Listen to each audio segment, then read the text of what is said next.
Hello everyone, this is Anne from Odulcina Scrap. So today it's the part 2 of the needle book, and as you can see I'm just using little needles to secure my felt, and I'm using needles on the side to show where is the middle of my book, because I'm going to go to the sewing machine and do a straight line between my two needles there. As you can see, I did the stitching. You could do it by hand as well. I just love the machine and it goes a little bit faster. So you just want to secure your pages. So the pages are felt. You can put 1, 2, 3. It's really up to you. And now I'm going to use little laces to kind of hide the ribbon, the closure. And I'm going to do like just end stitches to secure the lace on my fabric.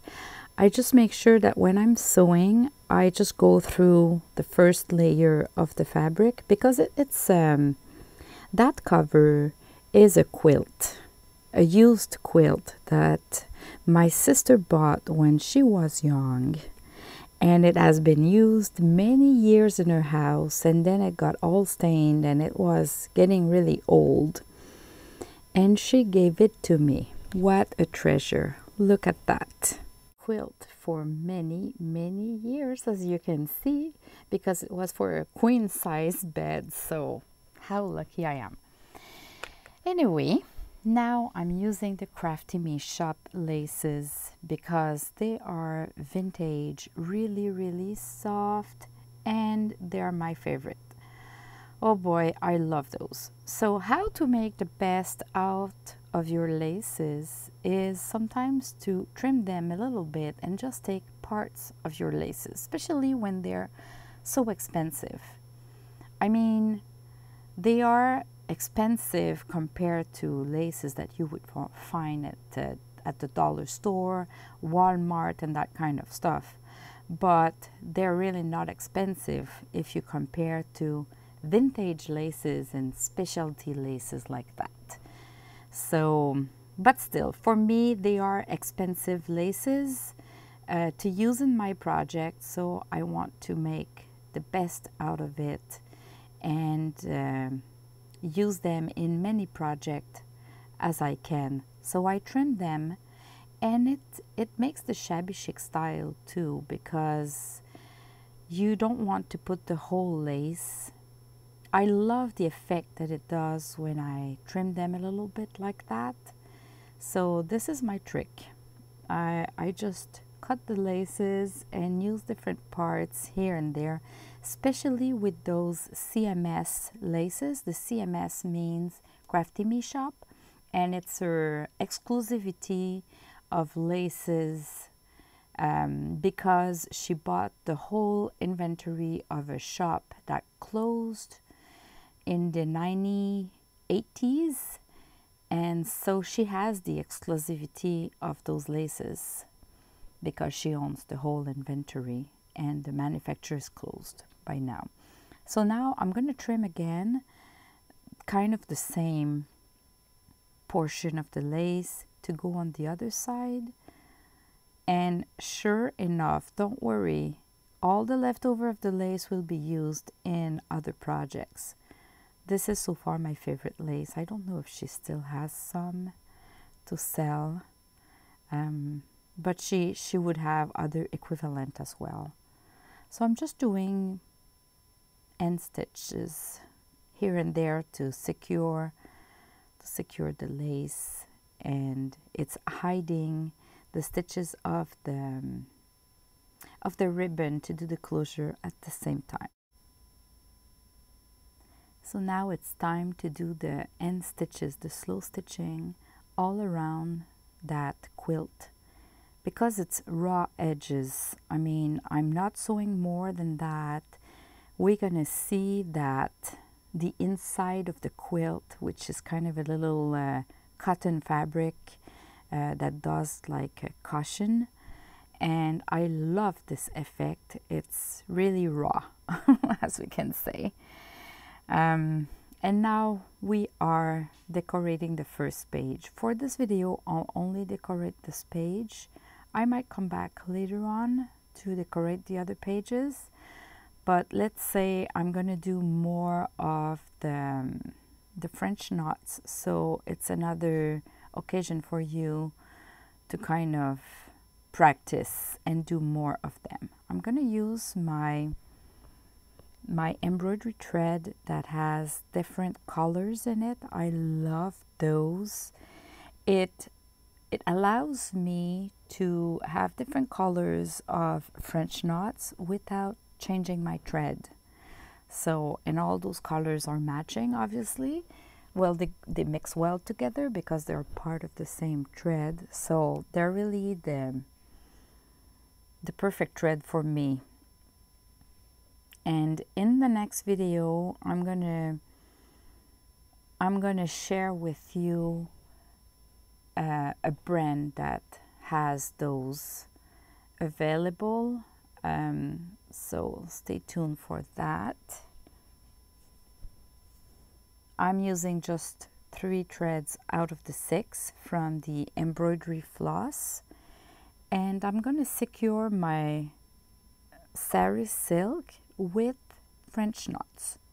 So I'll go with doing 1, 2, 3 and more French knots, and at the end it will hold my sari silk on the little felt page.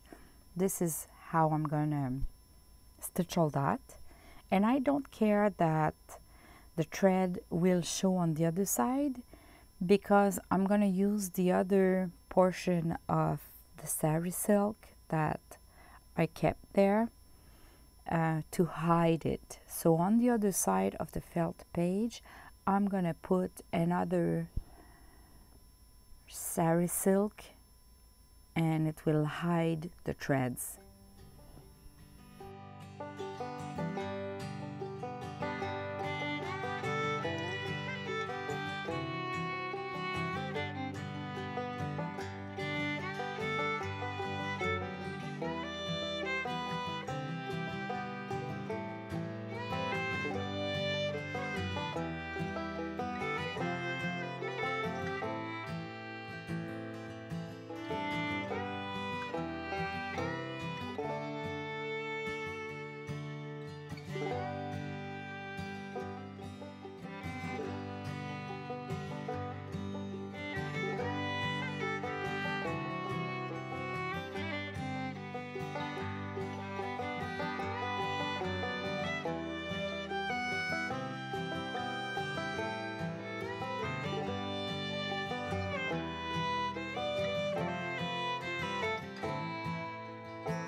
I hope you enjoy watching this little sequence of me doing the French knots with a little bit of music.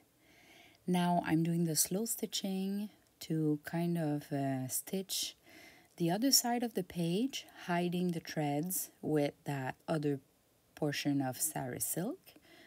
So this is the way I've been doing that page. not showing the threads, but having a sari silk there to kind of decorate the page. And we can, of course, use the sari silk to pin the needles as well. And they don't hide, they're hiding, they don't show on the other side. So this is what it looks like. And now I can put some safety pin there. My goal with that needle book is to use a different kind of pin on each page. So this first page, I'm going with the safety pin, but on the other page, I can use the needle, the sewing needle, and then on another page, I can use the pins. It goes like that. That's my idea. And now, because I was using the bulb pins, I usually and typically use them to hold the charm. So I thought, hey, I could use a little charm there, and I have that cute little sewing bobbin for the thread with a needle there, as you can see. So I'm going to use it in that book, and just to decorate it, but not having a bulky fabric there, I'm using a little bit of tulle, and that tulle is really soft, so it won't create any bulkiness. This is the first page. I hope you like it. It's just an idea, so you can stitch any kind of fabric, sari silk or ribbon, with French knots. So we are almost done. We've created the first page, and I just want to put a little something here, and I looked at my printed labels on fabric, and I thought I could use, you know, just a label. Maybe this one is a bit too big, or I could even use it as a pocket here if I sew the 3 sides, and then I can slide something there. And same for, I have a couple of sewing items perfect to be used in a needle book or anything related to sewing. So scissors, look at that, and we can put some, we can stitch some on pages as well somewhere. But we'll go later to the other pages. For today's video, it's already too long, so, and I love this one. Let's go with this one.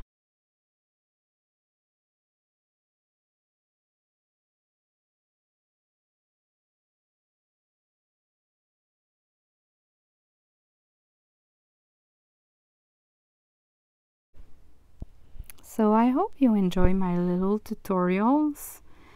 It is something that I didn't know before junk journals. I mean, I've always been interested, but I never took the time to learn how to do that. And I'm guessing that I'm not the only one in that situation. So those junk journal items really gave me the patience to learn and the willingness to learn all that and take the time to practice and get the information. Well, actually, I didn't really practice because it's easy. You just need to know how to do, even if it's not perfect, like those stitching are not perfectly aligned and they're not perfectly spaced, and it's all right. It's the junk journal and it's the shabby chic style. So, and I love what I'm doing, so who cares what the others might think about it? I find that doing the slow stitching and embroidery, it slows down my day, and it's really like, I used to do puzzles so now I'm stitching and doing embroidery, and it makes me happy because at the end I keep the product that I've been creating, compared to when I used to do puzzles. When I was done, I would literally put them back in the box, and that was it. I would look at the puzzle for maybe 2 minutes and I would put it back into the box. So working hours and then back to the box. So when I work hours doing slow stitching or embroideries, it's there forever after that, because I keep the project. So this is what I like about that. So now I'm gonna go behind the fabric just to do a little knot to secure my thread. And because it won't go to the washing machine, I can just leave it like that. There you go. So I have this cute sewing machine there. It's kind of a decoration. And now I have all my safety pins here, and then I'll have a different kind of, actually I could put some pins there as well. And each page can have a different decoration and a different type of needle or safety pin. So I'll leave it to you to play with that and maybe figure out what to do in the next pages over time. They can stay like that. But on my side, I want to move on to another project, showing you another type of embroidery stitches. And this will be, the next video will be doing little clusters like that with little flowers like that. So I'm going to show you how to do those fake leaves. They are petal stitching point, but I'm using them as little leaves. So hopefully you want to learn how to do that and will follow me in the next video. Thanks for watching, everyone. Bye bye.